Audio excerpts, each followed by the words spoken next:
highly of women, how women's equality to be respected, how their rights to be respected.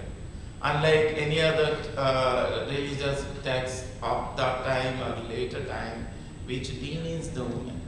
Of course, I'm not going to the argument of whether Manusmriti said everything is right.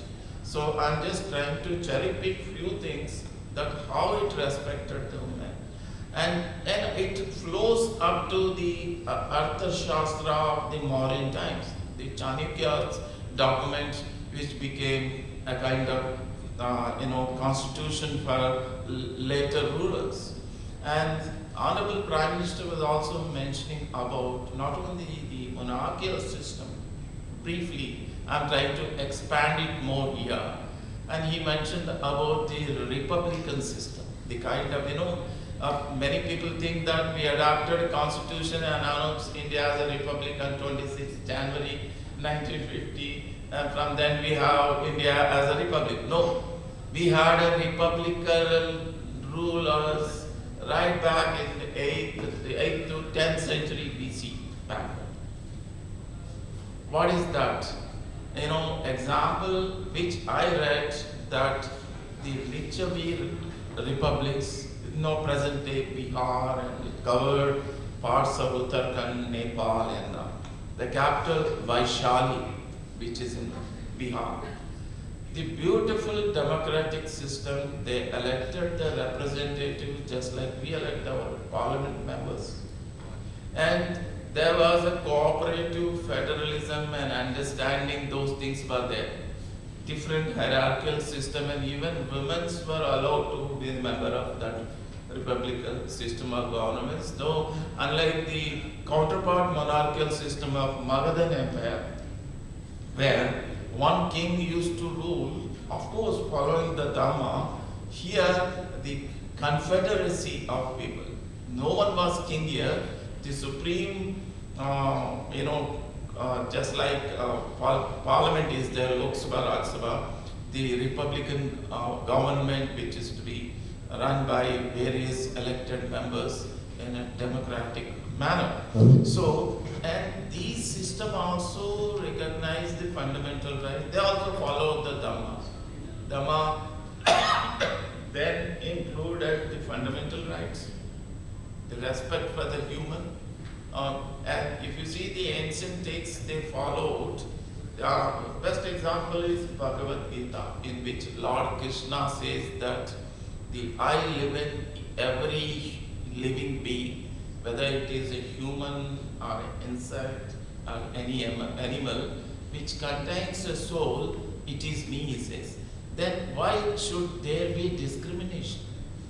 In the name of caste, in the name of color, in the name of sex, in the name of religion. And this should not come. The guy who reads Bhagavad Gita and understands the spirituality, the very essence Lord Krishna thought. Many people proudly say that they are liberals. I always argue that liberal mentality, liberalism is equivalent to spirituality. The person who is spiritual, the best example is if Mr. A is spiritual person. The way he treats his son, he will treat a rickshaw fuller's son also equally. You won't see any difference in them. Similarly, a liberal person claims us, I am a liberal person. Okay, whether it is centric or left or right, liberal is liberal. Liberal means for him all are equal. But unfortunately now a kind of selective liberalism is there. They adopt particular section and then criticize particular section. And they are both sections are in the same soup, on the same boat, same sufferings. They may be undergoing as human beings. Then why your liberalism changes recognizing their fundamental rights? And why you differ recognizing other fundamental rights? A person killed from this group, you go hammer and tongs supporting them. and the similar circumstance, other being is also human being. You should sympathy and support for fundamental rights should be the same. So I'm not taking the names of any groups, but this should be removed while promoting the constitutional spirit and values in India. It is not taught by our schools, not by our law colleges. We have taken a pledge, we the people of India, okay? Whether you stand and take pledge on this Constitution Day or not, automatically you are responsible for that. When you go and protest against any discrimination happening to you, discrimination may be reality or misconceived, okay? Delhi के कोई border में बैठ गए and then you stop traffic, okay? Are you not interfering with the fundamental right by protesting for the discrimination against you? Who has given you right to make other people suffer? Number one. Number two, there is a fundamental duty to protect the public property. You have seen the recent protests happen in last 3 or 4 years, whether it is against CAA or NRC or the army recruitments, job recruitments, or the famous 3 farm rules. Okay, you are hurt by these laws. You have right to protest. But do you have right to burn vehicles, public property, damage the trains and all properties because you don't burn your own car, own two-wheeler, own home, and don't tear your own clothes? But you do this for others. Why? A middle-class fellow innocently going for work, you attack and damage his vehicle. And he bought that vehicle and he has to pay EMI. He has paid only few months EMI, his car is gone. And then if it is insured, whether he is going to get entire amount or a part amount, God knows. You destroy or burn every building and then kill a man. An entire family is destroyed. But sometimes courts say that the killer has a family, the rapist has a family. But these things we need to rethink while understanding, the constitutional spirit, constitutional values, the way give importance to fundamental rights. We have to give importance to fundamental duties. Now always I get hurt and shocked when people go out.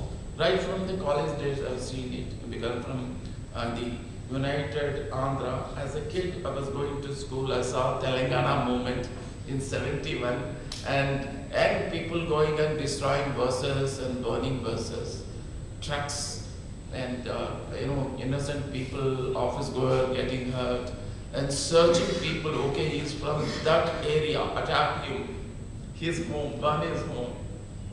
This is bad.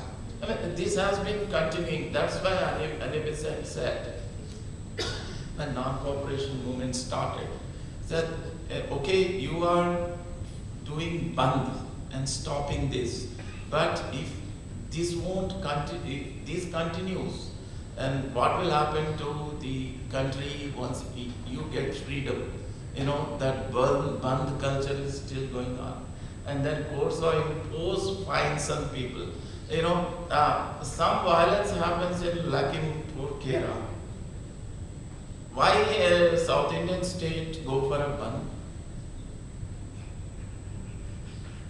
And when the UP has not declared band, and then they want to go for band and create trouble, and the common people suffer.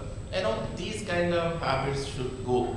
And then one more important is our cultural heritage. You know, in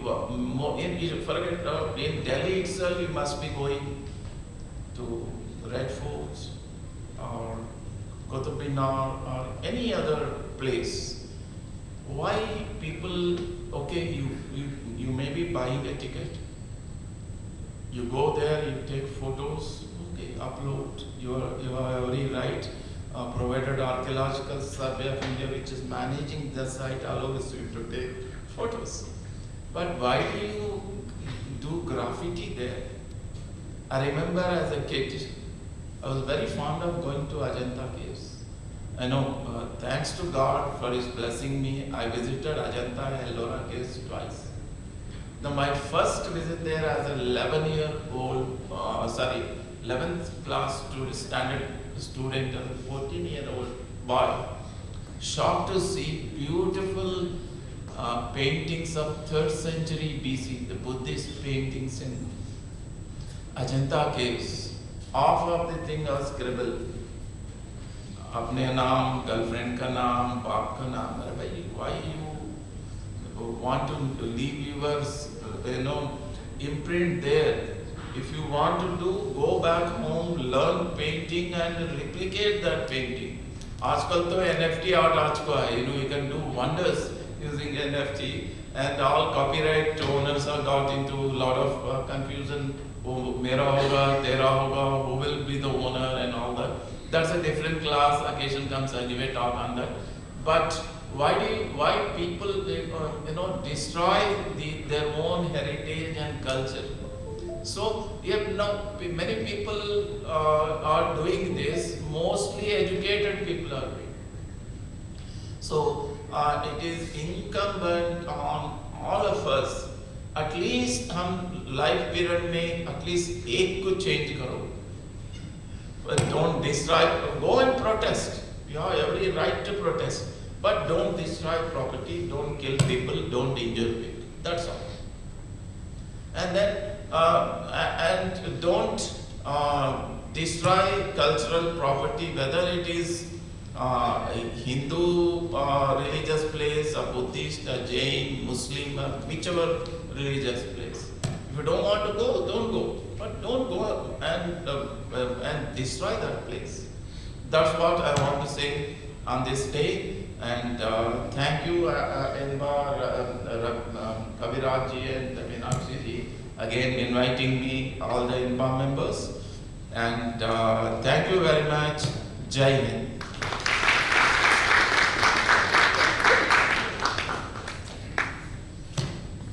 Thank you so much, sir, for your enriching words and valuable inputs.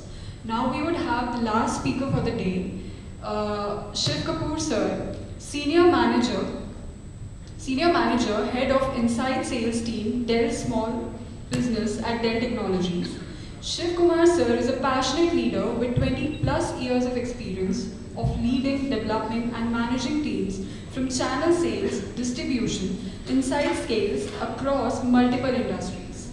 He is passionate about technology and its role in human progress. I would like to welcome you, sir, on the stage and kindly enlighten the crowd with the topic, technology and its role in human progress. Thank you.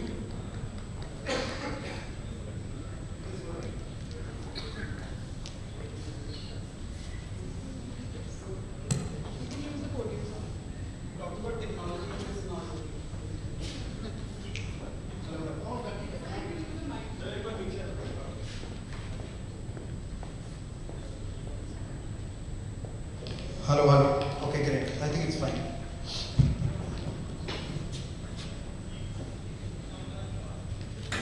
It'll take time.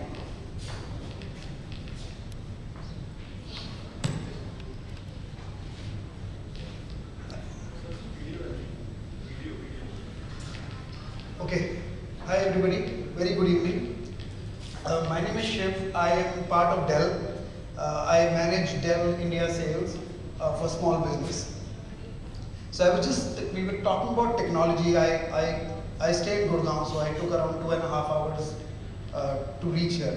So I was obviously thinking that I may not reach here at 4:30 because traffic was amazing. So I don't know when technology will be able to help me out to reach faster. So I think I am between what? I am between this and the dinner, or where am I stuck? After this presentation, there's nothing?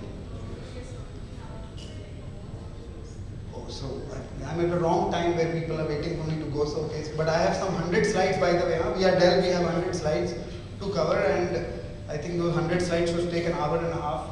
So is everybody prepared to listen to technology? I don't think so people want to listen to technology, but I'll try my best to go ahead and cut short whatever I can. Okay. Yeah, so I guessed it. And I think I'm talking to lawyers, and so I think this is a very different job. So I'll have to cut my. Okay, I think people are entering. Okay, so let me start. Is it ready? If I click, the video will play. Okay, great. So before I go ahead and okay, by the way, I'll try to wrap it up fast. And I start off with the video before I talk about what we do at Dell, and I think everybody knows. I would like our customers to tell what we do, because that's what we are. So as Dell, let me tell you, we are a very customer obsessed company, a very customer obsessed company. Why do I say that? Because anything and everything that we do, we keep our customers at the forefront. And when I say we are customer obsessed, we are customer obsessed. Okay? So let me go ahead and just go to what our customers say. Customers say no input is detected. So